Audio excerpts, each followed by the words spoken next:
Hi, my name is Gas Station Princess, and in the 3rd grade, I thought I was gay because I could draw. My uncle was, and I kept my room straight. I'm just fucking with you, but you remember Macklemore, right? Like, whatever the fuck happened to him, like mom's spaghetti, in my hands sweat, or they're sweaty sometimes. Mickey Minaj. Anyway, we're gonna talk about the time I overdosed in the psych ward. And before you fucking judge me and start acting fucking crazy, I'm not a crackhead. I don't do drugs like that. If anything, I love food more than I love drugs. If anything, I would be on my 600-pound life by now if I didn't throw up every fucking 1 to 2 business days of my life. I would have cheese growing in my ass crack, okay? So shut the fuck up. I don't want to hear about, oh, this bitch does drugs. I do one drug sometimes, okay? Who do I think I am, Michelle Pfeiffer and Scarface? Sometimes, once a week. It's not a big deal, okay? Shut up. So we're gonna talk about that. As you all know, I'm mentally ill, mentally disrupted, girl interrupted, Winona Ryder. You know what I'm talking about, right? Okay, if 1 + 1 is 2 divided by 3, that doesn't make sense. Also, I didn't go to school for math.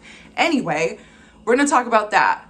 So, one time a few years ago when I was still in my insane era and I was still dating and I was with somebody who kept fucking with me all the time, I may have partaked in stabbing myself in the fucking arm. You know, I'm cut up like a goddamn Virginia ham, but I stabbed myself in the arm. I don't remember why. I kind of do remember why. I was drunk as fuck, crying. I stabbed myself in the arm because the person I was dating probably made me feel bad, probably felt abandoned, felt like, you know, I was being left on the staircase, left at the fucking doorstep of a fire station. I just remember that I think plans were canceled, or something happened with the person I was talking to and they made me feel bad. I felt like rejected, you know, as I do all the time. But no, before it was worse. So I guess I got really drunk and like I did some crazy shit. I don't exactly remember. I yeeted myself in the arm a few times. Michael Myers don't got shit on me. Amen. A motherfucking man. Anyway, that happened and I don't exactly remember who called the cops on me, but I think my neighbors fucking narked me out. Like, wow, how dare you? Like, I thought it was fuck the police. I guess not. So, like, I guess I was screaming and crying, and I had stabbed myself in the arm, and there was blood everywhere, you know, murder scene, whatever. And I got narked out. So all I remember was there was a knock on the door, and the cops were like, but I don't really remember. I was drunk as fuck, but I basically got yeeted away to the psych ward. But what I do remember is me talking shit to the EMT. And because he said something stupid, he's like, well, this wouldn't be happening if you didn't hurt yourself. I'm like, you think I like this, Roger? You think I like this? You think I like this? So I was talking that shit. I was like, well, who the fuck are you? You're balding and you're like 23 years old. Look what you're doing on your Saturday night, Roger. And, you know, I was being a little cunt face, but he started it, okay? He started it, all right? So on my way to whatever hospital they were taking me to, because apparently I'm suicidal, just because I stabbed myself in the arm doesn't mean I want to kill myself. Let me know down below. Does it mean you want to kill yourself? Let me know, okay? Let me know. But I was talking shit the whole time to the hospital, and I didn't really know where I was going. I was drunk, and I was bleeding, and I was still feeling abandoned and psychotic from what had happened earlier with my ex, who was not my ex. I don't really understand. This was like 2 years ago. But I was talking that mad shit. And then I got taken to the most ghetto fucking hospital in Chicago ever. And I immediately regretted being a fucking cunt face. I regretted it because in the intake room, all I heard was fucking people on drugs screaming and acting crazy, fucking threatening me. Everyone thinks I'm white. I was like the only white looking person there. Yeah, white ass bitch, why is she looking at me? I'm like, I'm not looking at you, I'm just a little cross-eyed. Fuck, like no. But I just kept getting bullied in intake, and it was bad. It was the most ghetto hospital you could ever think of, taking my white Cracker Jack ass to a hospital like that. No, he was mad at me. He knew what he was fucking doing. I was being punished for being a bitch. But why are you mad at me if I want to kill myself if I'm talking shit? Like, leave me alone. God, Roger, why would you do that to me? But basically what happened was I got thrown into the fucking psych ward, and I was an adult already, which I had never been thrown into the psych ward as an adult. So basically, in the waiting room, it was like co-ed. What the fuck am I in high school? Whatever. It was like co-ed, so it was just like these like halfway curtains like separating these beds, and like we could all look at each other the whole time, and it was like men and women. And it was weird, and basically everyone was on drugs and being crazy, and they were trying to fuck each other. I swear to God, they were sneaking into each other's beds and trying to fuck each other. The security guards weren't fucking watching. My little scared fucking tight booty ass was scared. I was scared. And you know, it was giving Karen like, oh my God, where's the manager of the restaurant? I'm terrified. But you know, everyone was acting crazy and they were making fun of me. They were calling me cracker. I'm like, God damn, my name's Maria Elena for what? For no reason, because everyone thinks I'm white. So basically, I got taken to this busted ass, gross caca ass hospital, and then I finally get put into the ward. Basically, everyone in the ward is there for homicidal thoughts. I was there for suicidal thoughts. Like, granted, like, give me enough drinks, I might want to kill someone, okay? But everyone in there was a little fucking insane, different kind of insane. Like, I'm over here like, I'm sad, My Chemical Romance, I like, you know, I cut up my arm. But like, no, everyone else in there was fucking insane. They were all detoxing from hard fucking crazy drugs. And I was in there because I was drunk and I hurt myself. And then I talked shit to somebody. I was out of my league, folks. I was out of my league. So basically in the psych ward, I was only there for 3 days, right? Only 3 fucking days. 3. Because I'm a lying ass bitch. I was like, doctor, I don't understand why. It was a big misunderstanding. I struggle with depression. I'm a nice white woman from America.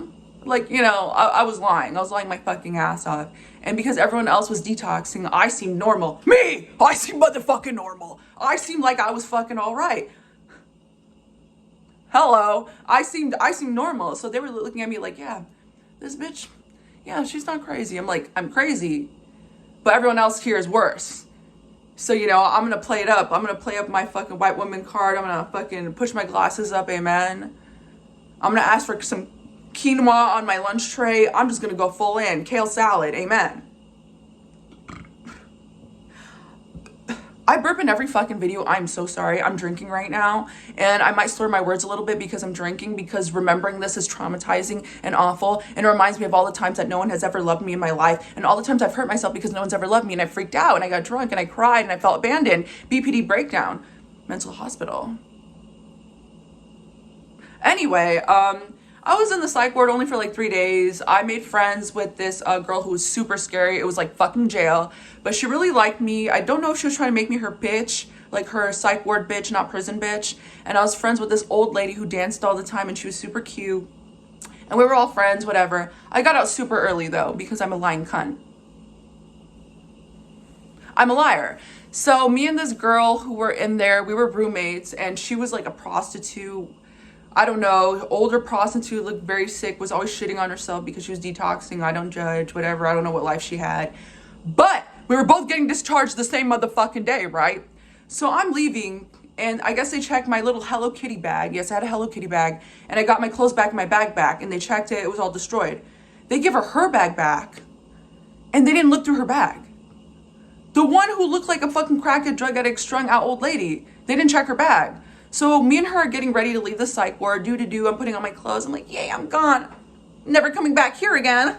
So she pulls out needles. She pulls out bags of powders. She pulls out fucking weed out of her bag that this psych ward is supposed to check us to have before we even get in there. So we're leaving, and she has this big bag of garbage. And she's like, oh, do you want a bump? Okay, wait, hold on. What I heard in my fucking head was, do you want a bump? AKA, you know, the snow's falling down, Frosty the Snowman, you know? That's what I thought. But I think she said, do you want, I don't know what she said, but what is it? I don't know. I thought she said, do you want a bump? So I said, yes. And I took it. Why? Because I was stupid and I didn't care about my life and I wanted to kill myself. That's why I was in there in the first place, all right? Keep up. So I do this, you know, substance, whatever it was, and immediately I'm like, oh no, my heart's beating really fast. Not normally beating fast. This was not Snow White powder, Snow White powder. We're not in a Marilyn Manson song. You say God, I say Satan. No, it was something fucking else. And then immediately I just feel like the world spin, fall on the floor, don't remember shit. So basically I had overdosed. I don't know what she gave me. I don't know what it was. I've only tried like one drug in my life. I'm an alcoholic. That's my expertise. That's where that's where I reside in this world. So I don't know what she gave me, but I basically overdosed in the psych ward. Yeah, that's what happened. And then I woke up and I was in the hospital part of the psych ward, like where like they treat like, I don't know, sickness or whatever, ER, whatever. And they're like, what happened? I'm like, I have no idea. And I lied. And then, yeah, basically I lied. And yeah, I never said the truth to anyone. And I'm saying it now because I don't give a fuck. But basically that's what happened. And I think this happened when I was like 21. And yeah, don't take drugs from strangers, kids. Don't. I have no idea what I did. I don't even know why I thought that was okay, but I did it. Yeah. And please don't cyberbully me in the comments about my looks anymore. Please. I'm not a man, okay? I'm just a little ugly and my voice is deep. Damn. I'm not a man. I'm not a man, okay? Please stop. But yeah, this is the story. I kind of went through it fast, but basically I overdosed in the psych ward. Sorry, Mom. Just kidding. She doesn't care about me and she doesn't watch these videos. And if she did, she would narc me out too because she'd be like, wow, my daughter's talking bad about me on the internet. Shut up. Just like I said before, if you ever see my mom, just smack her a little bit for me. Thank you guys for subscribing and listening to me ramble and talk and act crazy. I really appreciate it. Also, I love you. Also, I hate you. Also, I love you. Haven't really decided yet, but I'll keep you posted.